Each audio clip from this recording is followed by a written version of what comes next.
reactive transport. Here what happens means one solute like mainly sodium which binds to the carrier molecule transport proteins that carries molecules increases its affinity for the substance to be transported. When both the sodium and the substance are bound simultaneously to the carrier molecule changes its shape, so both the substances are transported across the membrane at the same time. For example, what happens here, the sodium and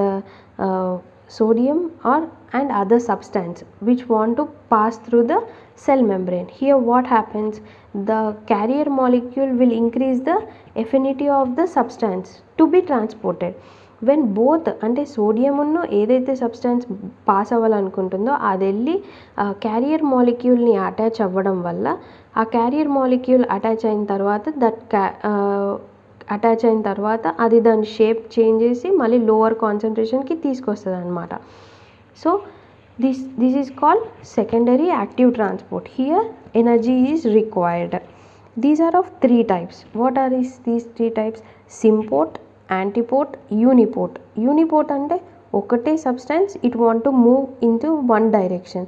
what is symport? That is co-transport, like sodium and glucose. Sodium and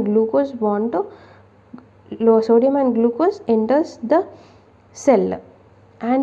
Antiport, that is counter transport, that is one direction sodium, one direction calcium. One sodium will enter into the cell, either calcium will outside the cell. That is called antiport.